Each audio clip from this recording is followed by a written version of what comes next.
তো যাকে মা বোন আমার অন্যদিন তোমাদের জন্য হবে, তোমাদের ব্যাপারে আর কি বলবো, তোমাদের বিরুদ্ধে আমি আর খারাপ কথা বলি না, বলা ছেড়ে দিয়েছি। কি দরকার ভাই একটা দিন জালসা করতে এসে মা বোনদের বিরুদ্ধে কথা বলা?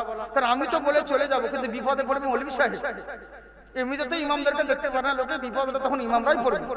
হ্যাঁ, ইমামরাই পড়বে, কারণ মৌলভী যখন পালি পড়বে ভাত আপনারা তো দিবেন না, ভাত ওরাই দিবে, আপনারা তো বাজার করে এনে দিবেন, কিন্তু ওরা রান্না করবে বাটবে সব ওরাই। যদি ভাতের তলে বীজ ভরে দেয় মৌলভীকার জালসা করতে হবে না, জানাজা পড়তে হবে ভাই।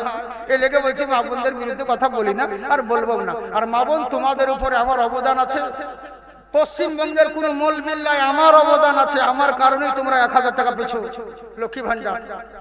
ঝাড়খণ্ডে পাই না মনে হয় নাকি? আমার কারণে ওই লক্ষ্মী ভান্ডার বলে বলে বলে বলে যাই হোক 500 থেকে 1000 করেছে। কিন্তু তাই বলে এই আশা করিও না যে 5000 পাবা, কারণ মার কুত্তা গরুকে আল্লাহ সিং দেয় না। 5000 যদি পাও তাহলে এদেরকে কি ভাত দিবে? হ্যাঁ, এদের 14 গোষ্ঠীকে তালাক দিবে তুমি নাকি? আগামী মাস থেকে একটা অফার আছে, তোমাদেরকে বলবো আগামী মাস থেকে 2500 করে তোমাদেরকে লক্ষ্মী ভান্ডার দিবে। সুবহানাল্লাহ বললাম। ওরে বাবা, তার বেলায় খুবই বলবি কত ভালো, ঠিক কত ভালো কথা বলছে। হ্যাঁ, 2500 টাকা দিবে। হ্যাঁ পাবা, 2500 টাকা পাবা, স্বামীকে 14 বার তালাক দিবে পাও। হ্যাঁ, হাই রে হাই রে হাই রে, লক্ষ্মীর ভান্ডারে লেগে এত ছুটে বেড়াচ্ছে লোক দিন রাত। আর পর্দা তো নাই, পর্দা তো নাই, বুঝলেন তো? শুধু 7 মসজিদের জায়গায় মৌলবীর সময় পর্দা।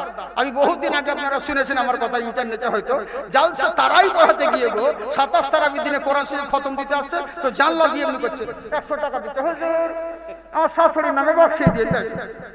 তো এবার আমি বলছি তাহলে এত সুন্দর ভালো মেয়ে, এদিকে পরেশগার লোক তো ভালো, এদিকের মা বোনেরা তো ভালো পর্দাশীল, তো কত পর্দাশীল। যখন সকালবেলায় তার পরের দিন মৌলবীর সাথে তো অনেক অ্যাসিস্ট্যান্ট থাকে, বেরোচ্ছে রাস্তা দিয়ে, তো দেখছে একজনা শাশুড়ি চুলের মুঠি ধরে নাভি বাহি করে ঝগড়া করছে রাস্তায়। তখন বলছে আচ্ছা কে রে এইখানে মেয়া? তো বলছে হুজুর মনে পড়ে লাইলাতুল কদরে 100 টাকা যে দিয়েছিল বোরকা পরে। বলছে হ্যাঁ ওই মাল এই। হ্যাঁ, হাই রে পর্দা, একে পর্দা বলে না জর্দা বলে বলে, এরকম করিও না সোনামুখী মা বোন গো। হ্যাঁ, তোমরা পর্দার মধ্যে থাকবে, আল্লাহ তোমাদের ভালাই করবে।